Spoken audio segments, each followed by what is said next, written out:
Welcome back to the Beyond the Bestseller podcast. I'm your host, Kelly Schuknecht, and today's guest is Lori Bartle, author of The Agency Within Us.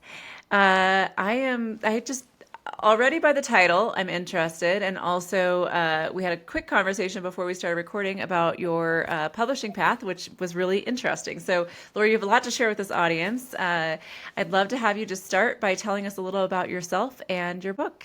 Okay, well, thank you so much for having me, Kelly. I'm honored. I look forward to the conversation.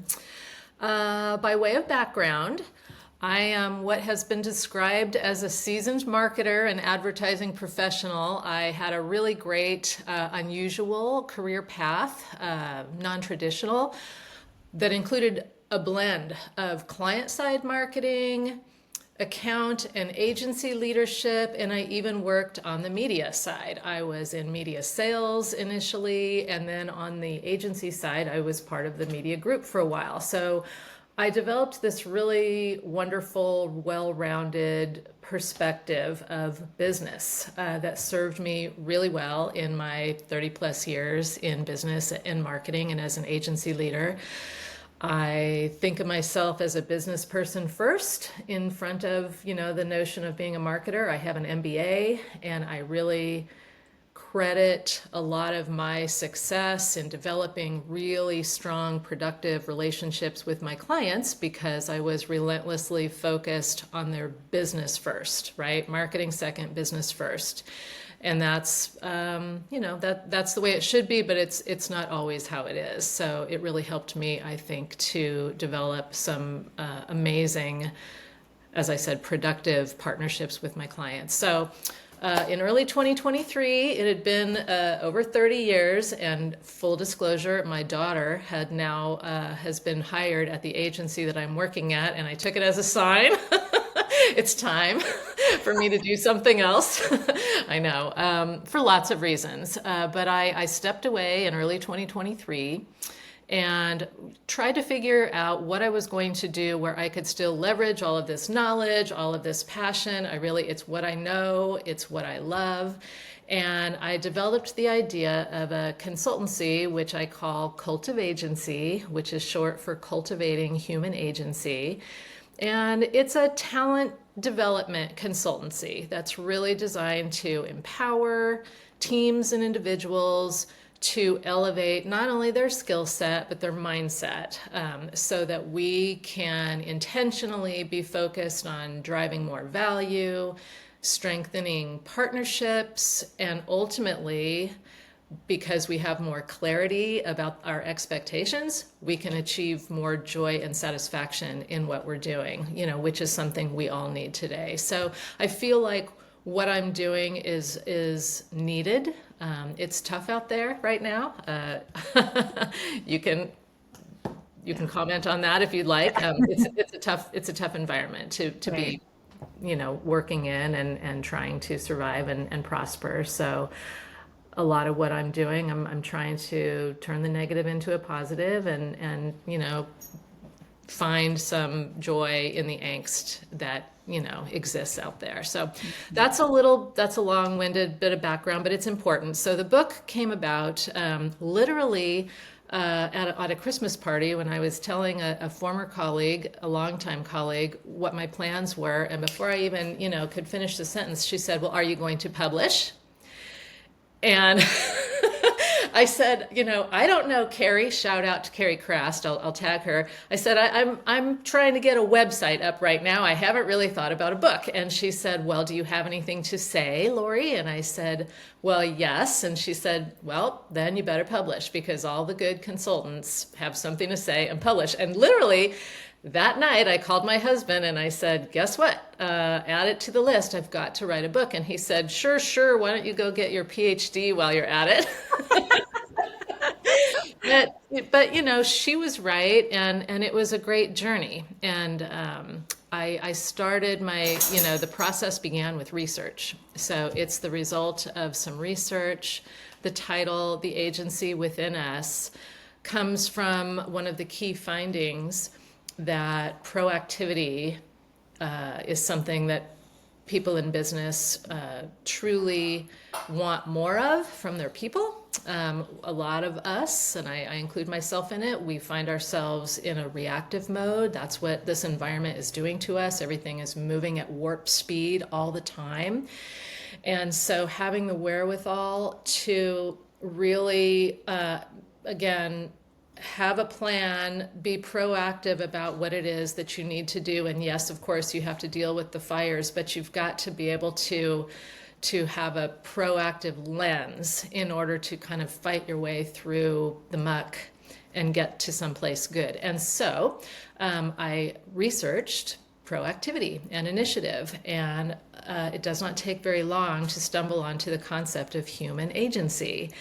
And for me, coming from the agency world, the double entendre was really fascinating. And it's a, it's something that I believe was started by a gentleman at Stanford University, but it encompasses all the wonderful qualities that so many people assign to great leaders, right?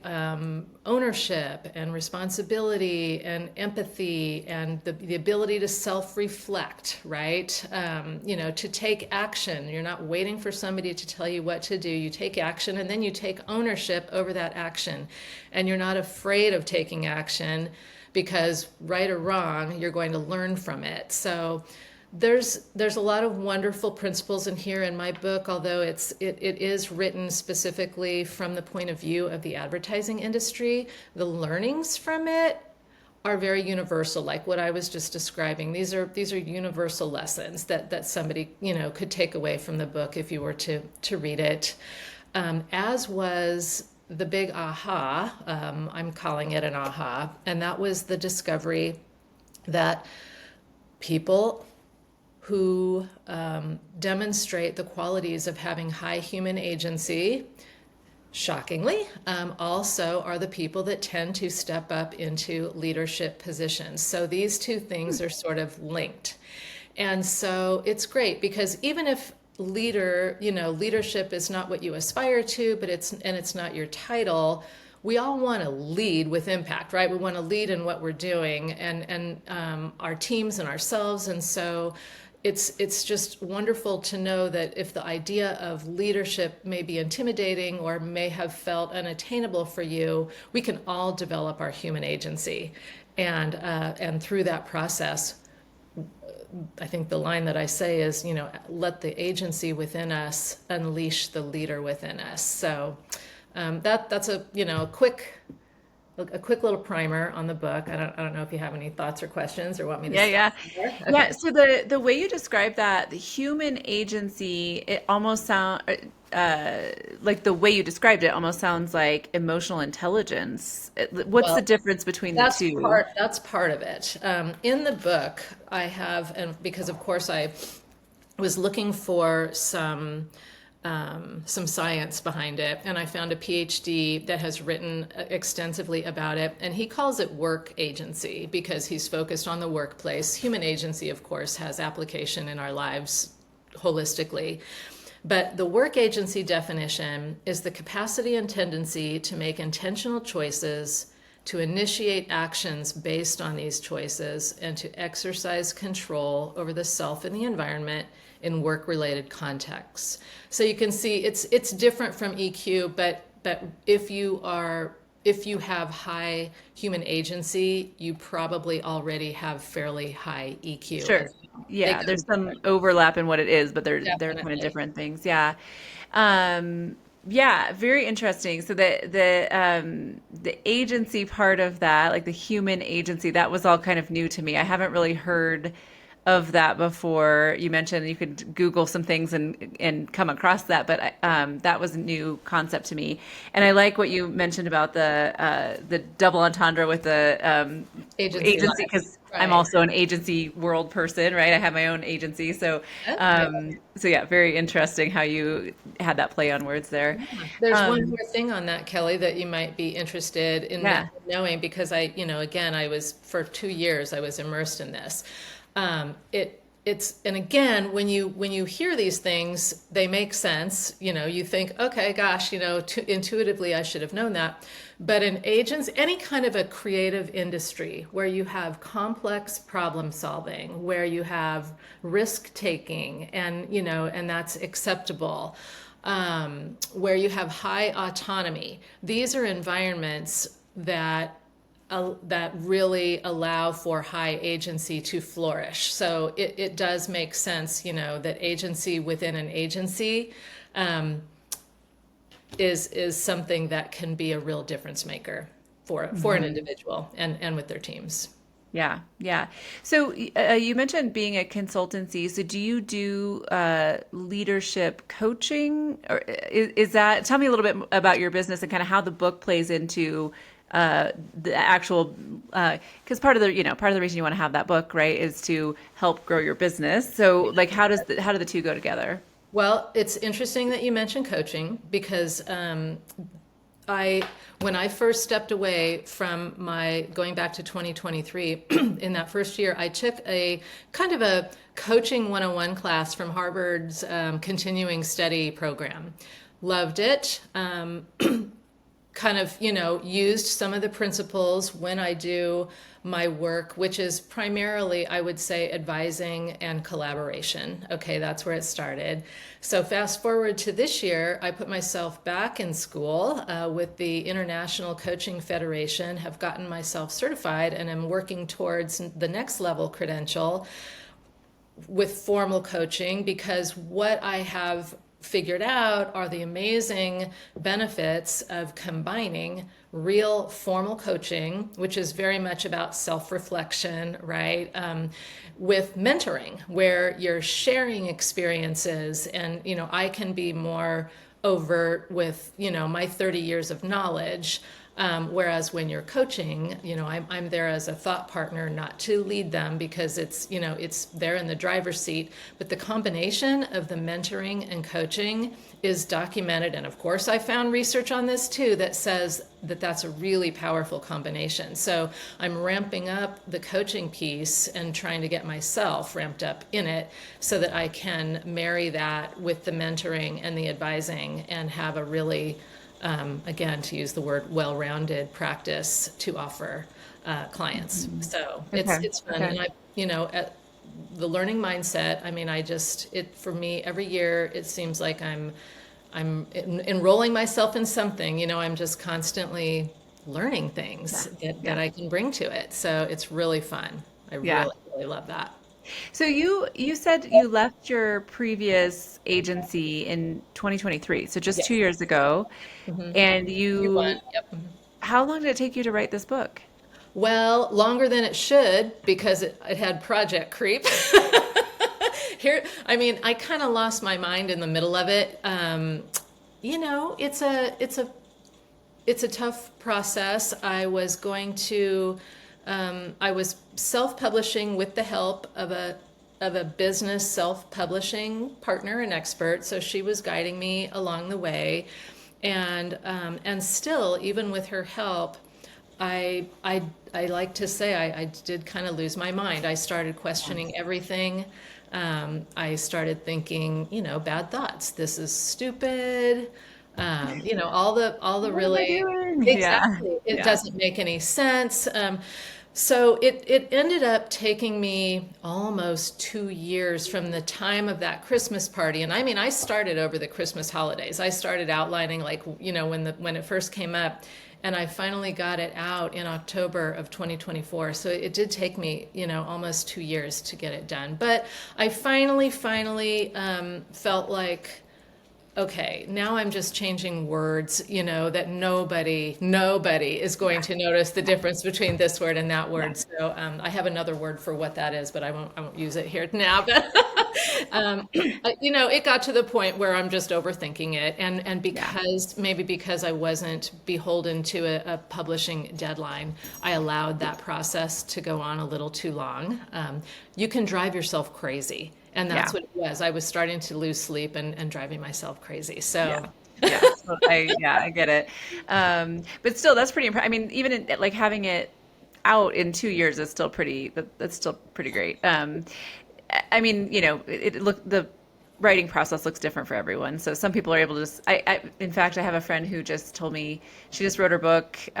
We had a meeting, and 3 months later we had a meeting, and she's like, since we talked last time, I wrote a book. And I was like, what?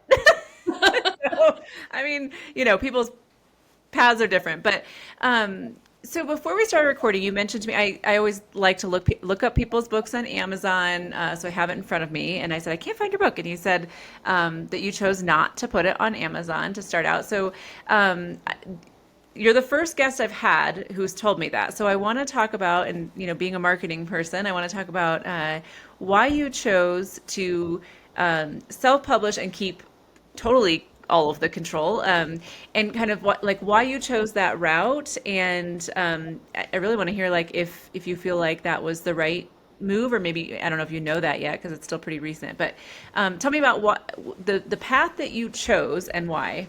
Okay. Well, I felt like I needed to get this done sooner than later because it was part of my launch strategy for this new business of mine. And so, if you are trying to work with a publishing house, you are obviously at their mercy, and that can be a long, drawn out process. So, I decided pretty early on that I needed to self publish in order to use it to help me try to get this new business off the ground. So that fundamentally was the first decision. And then I found my publishing expert, and she's the one that talked me through the scenarios and explained to me, and it was her idea that for 1 year, basically she said for 1 year it would be good if you wanted to sell the books through your website, because then you're going to know who is buying your book. Because through the big, in Amazon, you do not get that data. You do not know who's buying the book. You get your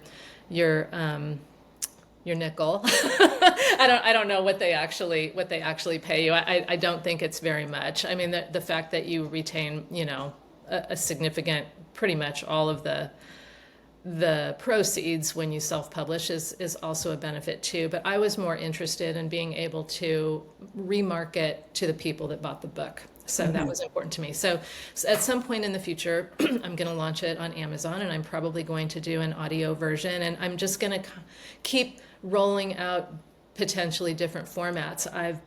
It's been suggested to me from multiple members of different agencies, that I should go back and rewrite it. And I mean, that's the job that, I'm like, okay, yeah, I'm not excited to do that. But because of what I was explaining about the universal learnings within it, to round it out a little bit so it doesn't feel quite so specific to one industry. Because they were encouraging me that many more people might buy the book if they understood that it was not just a book for the advertising industry. So that's something that I intend to do as well, and just kind of keep going with it and keep exploring different angles, and that keeps it fresh. Yeah, yeah. So you didn't go through Amazon, but how did you actually get that version? Like, how do you get copies of the book? Where did you put it Oh, to it's on my actually? website. Yeah, it's on my website. I mean, for the printing part of it. Oh, it's sorry. I use oh gosh. Now that you're okay, here. Give me 1 second. It's a print on demand platform. I know. I go there Did like you go Ingram Spark? yes, that's it. Okay, That's it. okay, Yes. okay. So you just went directly to Ingram Spark, Yep. and then when you want copy, like you maybe order a batch of them to have at a time, and when people order, the orders come directly to you, and then you ship them to the. They ship them. They handle it all. I Oh, so literally just the plug orders in. still are Yeah. going through Ingram Spark. You're Yeah. not manually sending them out. Got Yeah. it. Yeah. And it's really they're really good at it. I mean, it's Yeah. fast and slick, and yeah, it makes it Yeah. easy for us. Yeah, that's great. Okay. And then when you get orders, you get the information. You can then add people to your email list. You have their Mhm. contact information, all of that. What about any downsides of that going that path that you have experienced so far or that you are thinking about? Well, I mean, I've heard a few people express frustration to me that it wasn't on Amazon simply because it's so easy for people, and I've tried to I explain it, but I have had a couple of people complain. But as I say that, I'm pretty sure they still bought it, and I hope they understand the reason why. Um, there is a it's a process for me. I mean, I have to stay on top of it. So it's a little bit of work, Kelly. It is, but I think the pro outweighs the con. Okay. Okay. Yeah. I had a client recently who was looking at that. They wanted to go through Ingham Spark for the same reason. They wanted to be able to get the information about the people who were purchasing it. I can't remember. There was something that wasn't working with the process though, and I can't remember what it was. Have to go back and like refresh my memory on that. But anyways, it's the path that you choose is up totally up to you, and there's lots of different ways you could do it. We are all trained as consumers to buy things on Amazon, so I can see why that does cause frustration for some people, but ultimately it's like it doesn't really matter. Go to your website and order it. Yeah, It's and still an e-commerce maybe I'll transaction. make some people happy when I roll it out. Here's my puppy who's now deciding to come into the camera. Sorry. Oh, he can come in the camera. That's okay. Tell me about what's next for you. So you started this company, you now have this book, you're building your business. How do you see this book like as you move forward, being part of your overall marketing strategy? Well, I definitely need to keep working it. What happens is I do get busy, and things come in, and I don't like. I just need to be consistent with it. This is where if I could have afforded to keep a book. I don't even know what the right word is, but it's like I need a marketing partner to keep, because I'm over here doing the work and having the wherewithal to really stay on top of book promotion, because it is kind of there's a drip effect Yeah. to it, and it does take consistency, and like I said, I see some legs and some opportunities for making some tweaks to it and relaunching it. So it's just it's a discipline. It really is. It's a discipline that you have to have, and I had it for pretty well for a couple of years, and then I think I have kind of taken a deep breath, and I'm like, okay, it's out, it's done, but the work is never done, Kelly. So I need to get back to it. I definitely believe there's more that I can be doing actively to market it. And I'm a marketer, Yeah. so Yeah. I know better, but Yeah. the work itself is the most important thing to me. I mean, as far as what's new, I really just revealed that to you, adding the formal coaching into it. The word coaching gets thrown around a lot, Yeah. very liberally, and I chose to get certified by what I am fairly certain is the best in class source of truth, and that's the ICF, the International Coaching Federation, and they have a code of ethics, and it's very, very structured and very wonderful in the way that they want us to create a safe space for our clients to be vulnerable and honest, and for us to make breakthroughs, and that safe space is what's fundamentally that you build everything on top of. So it's really, really cool. I'm loving the learning that's coming out of it. It's a different muscle for me, right? Mhm. There's a saying that it's taken me 30 years to know what to do in 30 minutes, and I have to squelch that sort of feeling, right? Because it's not about what I think.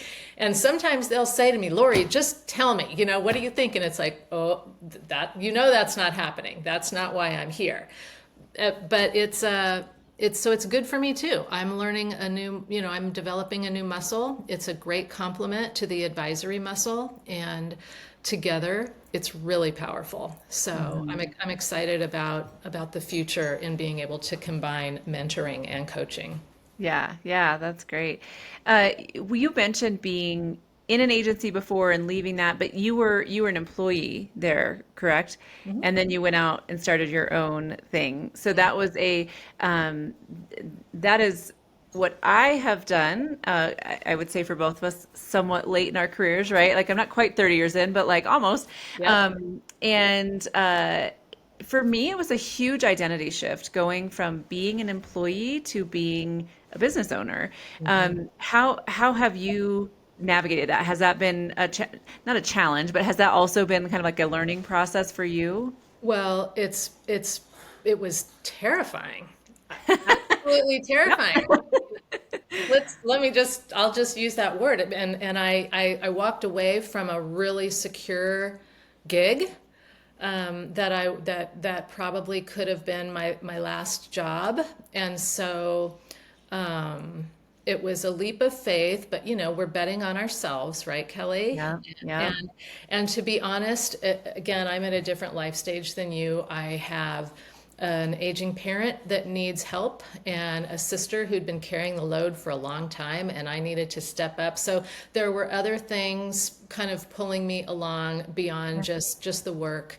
But it was, it's change, and I couldn't imagine, myself not trying something somewhere along the way, that was more independent, and gave me the flexibility that I thought that I definitely have, needed in these last few years to be able to be a good member of my family. For years, they used to have to track me down like a wild animal, and that just doesn't work now. So it's a juggling act, and it's not without stress. Yeah.